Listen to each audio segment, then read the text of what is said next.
If you stay positive, you focus your relationship with God and Jesus Christ and get stronger in that aspect, you literally could do whatever.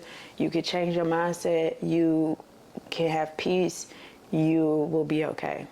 But so then after the miscarriage, after the doctor's appointment, we went back for a checkup.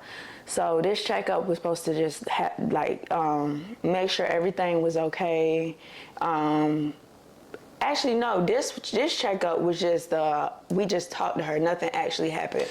Oh So man, this is the one where we had the actual Dr. Thrasher. That was after the miscarriage, though. That was after the miscarriage, And but that was a good appointment. No, it wasn't. Yes, it was, It babe. was not a good appointment. It was a good appointment after the fact. But you forget when we came in there. No, that's not the one. We only been there 3 times. It was the first two. The second one was good. The last one was the terrible. That's the one we were talking about. No, it's the middle one, remember? That was the one we talked about it with the heartbeat. Oh, no, it was another one then. Because we went back and we just talked to Dr. Thrasher. We explained to her how nobody picked up the phone. She was like, oh, I'm going to get on them. That was the same one. It was the same one. It just started off really, really bad. That wasn't the same as the heartbeat one. No. It was the same one as the terrible one. No, it wasn't. That's 2 different appointments. Trust me, I remember. It was 2 different appointments. Because the one with Dr. Thrasher, she promised me that she would be the one to do my pap smear. It was a fourth one. It was a fourth one because, so we came back and talked to her. Yeah, and that was a good appointment. You're right. Because I was like, she made me feel comfortable, and she was very kind, and she was very knowledgeable, and she was way better than the other doctor that I had. So I was like feeling back confident about them because I was like, you know what? It's not her fault that the systems, it seemed like they don't have the systems together. Seemed like she got a lot of knowledge and she's a good person. And, but she reassured me. She told me everything is going to be like, I know it's not like, obviously she can't tell me everything will be okay, but she was good. That's all I have to say. She made me feel good. She's very knowledgeable, and she had a good way of comforting you. She told me that this happens to more women than you know, but what I'm gonna do for you is I'm gonna have you do. She's like, when's the last time you had a pap smear? I was like, last year. So she's like, I'm gonna have you come back. I'm gonna have you do your pap smear, and we're gonna make sure everything all right, and then we're gonna get y'all back rolling, and y'all gonna be right back to, trying when the time is right. But we wanna make sure everything is good first, and then we will, get on that pap. So I asked her, I said, okay, is it going to be you? Because I don't want nobody else, because I don't feel comfortable with them. And the experience that I just had, I needed to be you. She looked at me and she said, it will be me. I usually don't do this. I usually have my practitioners do it, but because of what you went through, it will be me. I will do it for you. So I was feeling good about that. I'm like, okay, cool. So that's when we had the next appointment. And then he talked to her and was telling her his experience with the line being tied up and everything. And she was like, well, that should never happen because I'm paying somebody to answer my phone. So if I'm paying, they need to be doing what they're supposed to do. So he was trying to help, like, not only just for us, he was trying to help for in the future and let her know, like, if you paying somebody, they not doing a job because nobody picked up the phone and telling her, like, what he been through. Yeah. Like there was some stuff that basically they should have an on-call doctor for stuff like this, and basically they weren't available. And the fact that nobody was able to respond, like I said, I'm not in the medical field, so I don't know how much of this is accurate, but they're supposed to have somebody on call who is supposed to be able to help with situations like this. So it really was frustrating. I let them know that they had me on hold for the whole time. They told me somebody was available, didn't get back to me. When I called back, they said nobody was available. There was nobody to help. So that was just real frustrating.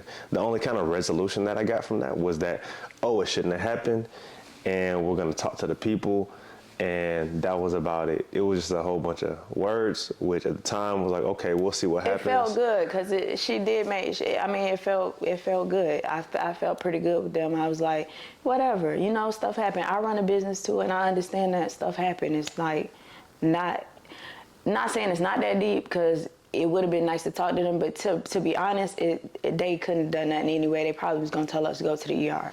So I'm not trying to make this whole thing about them.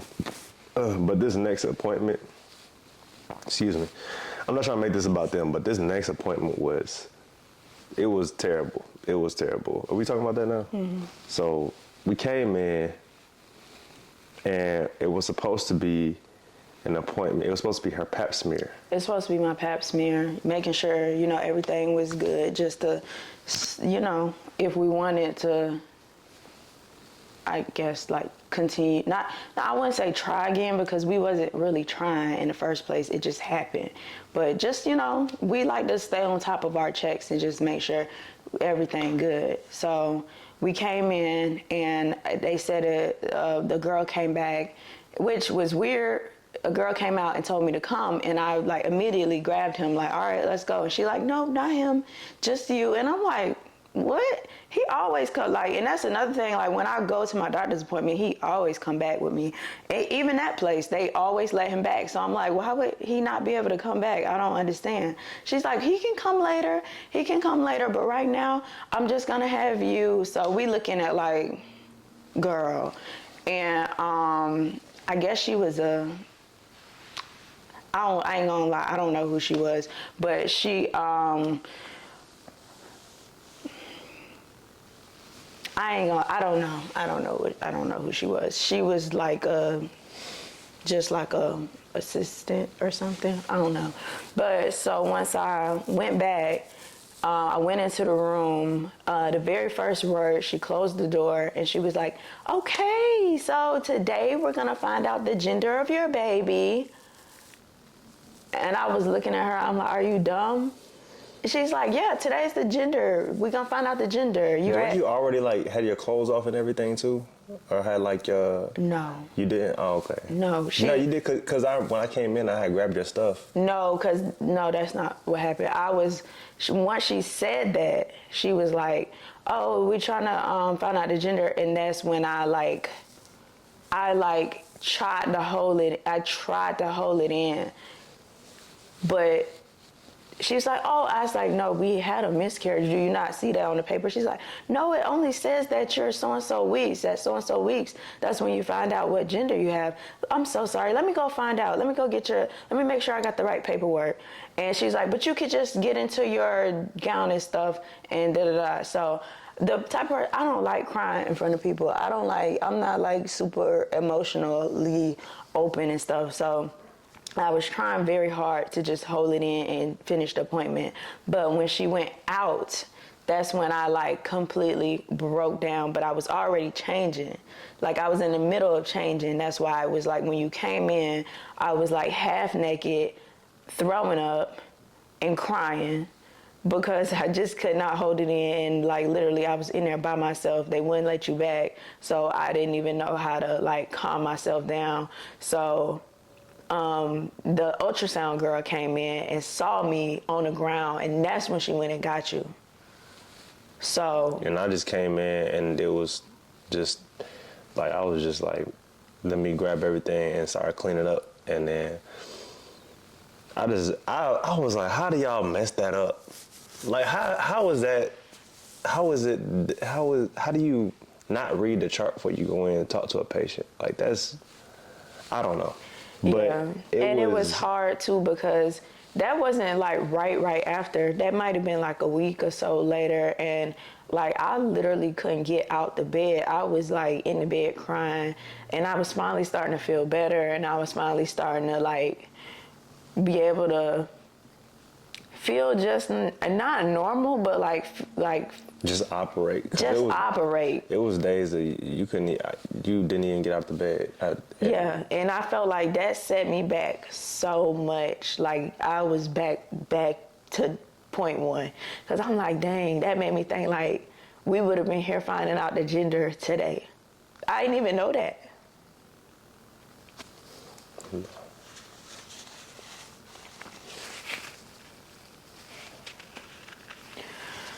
So, which y'all probably like, y'all crazy. Why did y'all not just leave? But you don't know how hard it is to find a doctor's appointment. It be scheduled out so far. So I'm like. So long story short, we going back. No, I'm just playing. No.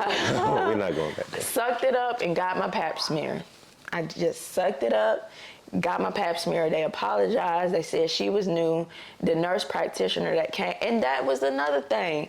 The doctor who promised me she would be there was not even there. She didn't even tell me she wasn't gonna be there, because if she told me she wasn't gonna be there, I probably wouldn't have came. I probably just rescheduled to when she could have been there, but she was not there. It was a nurse practitioner that was there to do my pap smear, which I will say she was amazing, and she was very helpful. She was very sweet, and she did her job quick, clean, and we got it over with.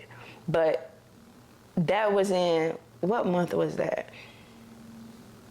October. That was October. Now keep in mind, immediately they start sending me a bill, which they told me they wasn't, the girls like, we probably could just get this as like an annual pap. You don't have to pay for nothing. We could probably try to scratch off the, like take out the ultrasound, because you really didn't need that anyway. We already know it was a clean, like nothing. You don't have no problems. Everything was clean. Everything came out. You don't really need that ultrasound, but the pap smear, we could probably get it wrote off to like your annually visit on your insurance. Immediately, I start getting bills, phone calls and bills and bills and bills. But yeah, I haven't got my results for my pap smear. So I called them. I'm like, wait a minute now. It's been how long? Where is my results at? I check my chart, no results. So I called. They like, we don't have no results for you. What? They like, we don't have any results in the system for you. Y'all, to this day, I don't have no results for them, but they still blowing me up about a bill, calling me, sending me the automated voice messages. And I'm just like, really? That's how y'all do business? Like, it's wild to me that you are blowing me up about a bill and I have yet to receive my results for my pap smear. I called y'all say y'all didn't have no results, call you back. Called them back, didn't get no answer. They didn't pick up, so I gave up. I got another appointment. I'm going with somebody else. Like, it's wild to me. So that's why I do want to tell y'all, don't go there. I'm not even trying to bash them. I have to be honest, because we all know as ladies how annoying it is to even, like, we make sure we stay on top of this stuff, but it's not easy. It's not easy to feel comfortable. And I try to get them a chance, because it's a Black women owned, and it's, I'm trying to support, and it's just like, that's how y'all do us? That's crazy. And I feel like I gotta let y'all know. Yeah, but we're like, we also want to be helpful for those people, women and men who have, been through miscarriages. I know how I felt, so, I'm sure there's a lot. We were talking about that. I went to a meeting at church, men's meeting, and we talked about how a lot of men they kind of just suffer. Okay. Y'all, the camera cut off while he was talking about men suffering in silence, and he thought the camera was against him. He thought the camera just like, yeah, we don't care. We don't care about you guys. He got mad. The camera care, babe. They don't care. The camera... Nobody cares. No, just playing. The camera care. It just wanted to give you more space and opportunity and a full battery. So now we got a full battery. You can just tell it all. Sure. But yeah, the experience we had our ups and downs. Yes, we had a very traumatic experience. But could it, I'm just like, I don't know if it could have been better. It's a traumatic experience. That's what happens. It's trauma and you deal with it.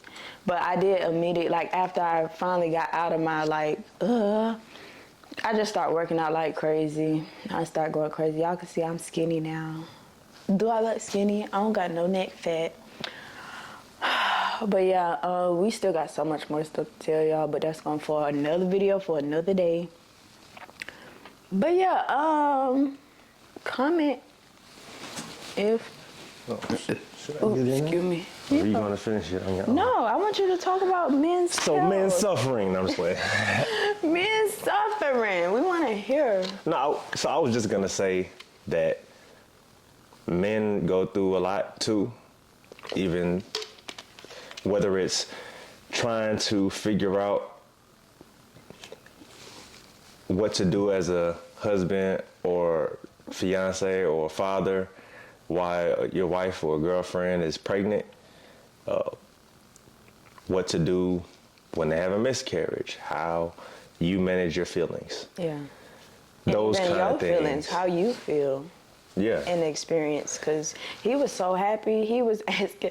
He asked me one day. He was like, this is why I was pregnant," and he was like, "If you could do anything all day, what would you do?" And I was like, "Probably watch TV, work out, and get massages." And then he was like, "You remember what you said?" Nah. He was like, if I could do whatever I want all day, I'll just read a whole bunch of books on how to be the best dad and the best parent." I was like, I don't remember that. I must have been on. We was driving, and he was like, I would just read books all day and just figure out how to be the best parent and the best dad. And I was like, that's good. I'm happy for this kid. Because me, I was thinking about... I watch TV, I eat some snacks, I work out, and just, chill. Yeah, I didn't remember saying that. That's funny though. Yeah, he was like the happiest. That's like the happiest I ever seen him. And it's not like you not a happy person, but I just didn't even know it could go up a level. So that's what honestly hurt me so bad, is seeing you. Obviously I was sad, but just to not say like it was my fault, but to disappoint you and like, dang, he wanted this so bad. You know what I mean? You didn't disappoint me. I know, but that's just kind of how you feel sometimes. Like in the beginning. Yeah. I really was wondering if there are any books. I'm sure there's books out there. It's got to be. But there's not a lot of information on, or I guess readily available information. It is. Like when you're becoming a father, what to do. I mean, I guess to me, I kind of feel like it's just like, okay, just be yourself, and it'll come. Be a father figure. I've been that to other people, so it should be an easy transition. But I'm sure there's a lot of people who have no idea. I'm sure there's a lot of guys who their woman gets pregnant or they have a child on the way some way or another, and they don't know what to do. They don't know how to act. They don't know how to prepare.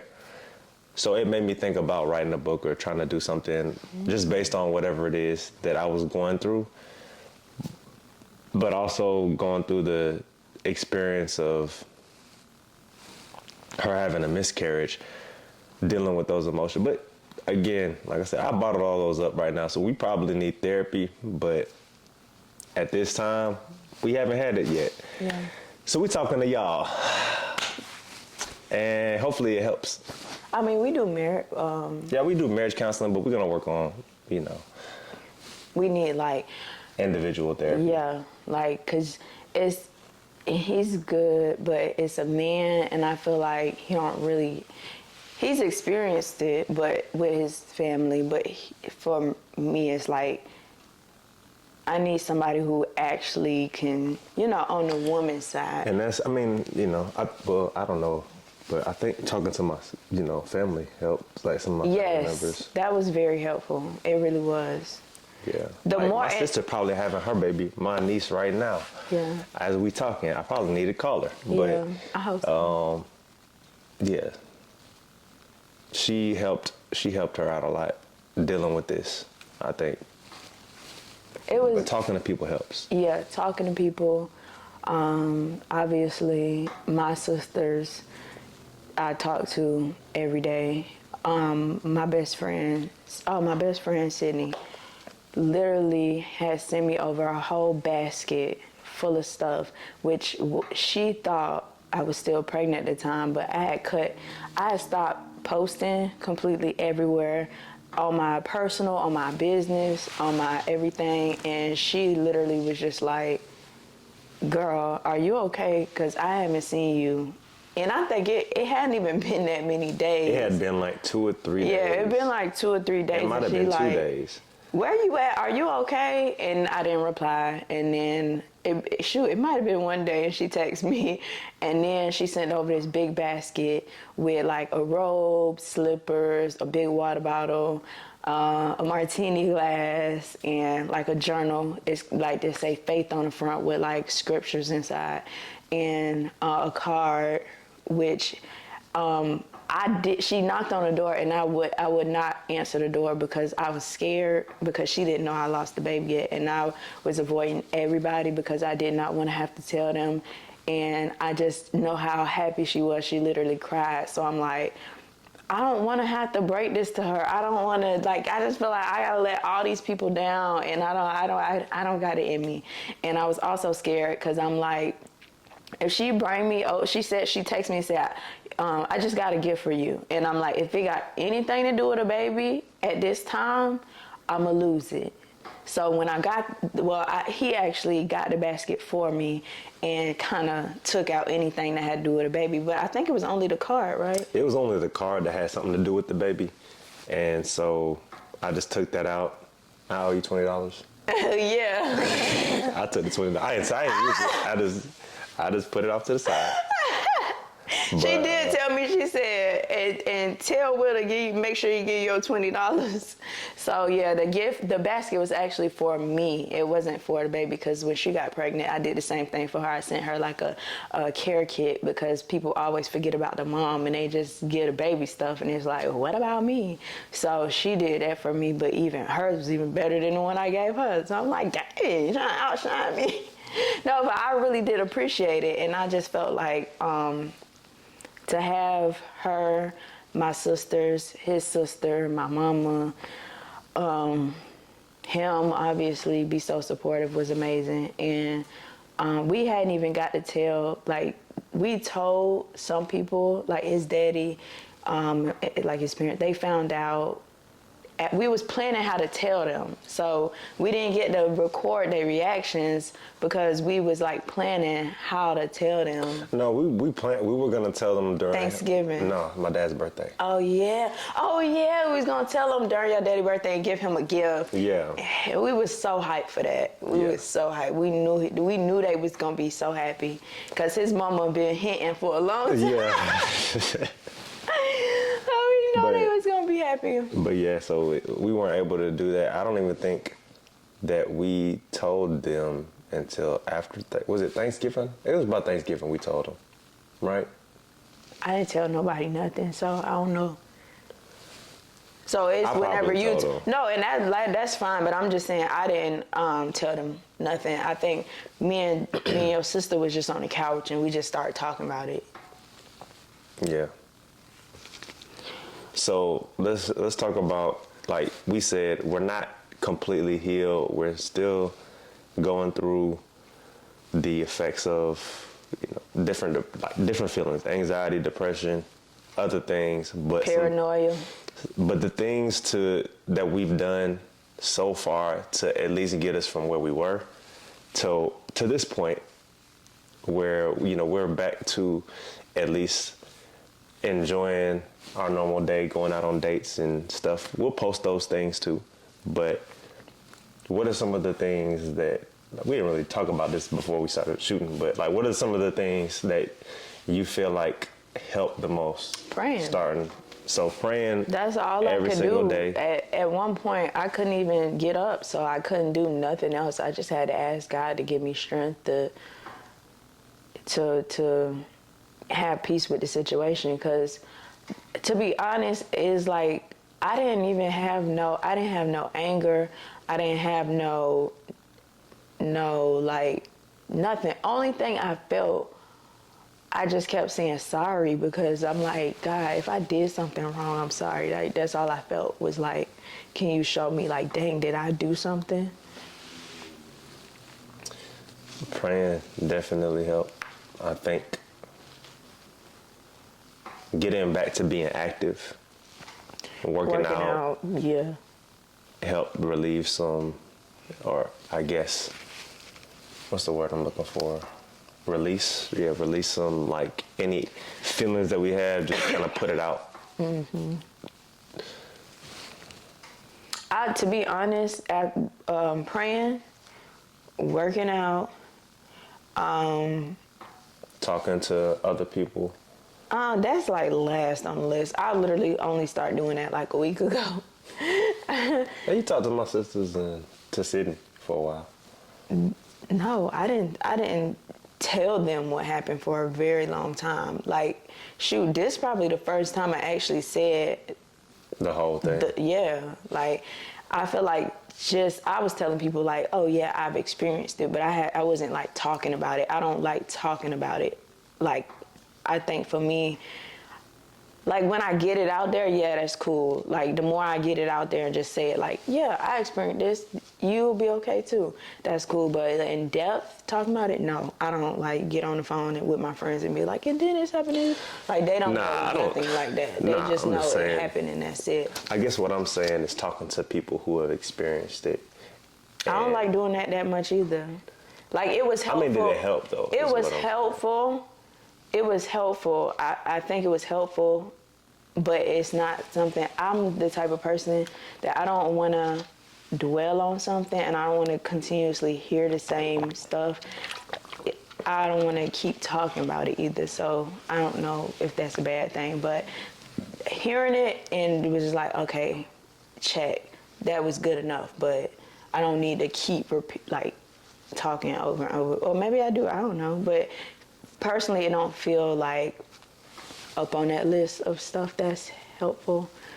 I definitely dove into my business real hard because I stopped posting. Well, we stopped posting for y'all, so I start posting for my business at Sculpted by Sunkissed. Go follow me.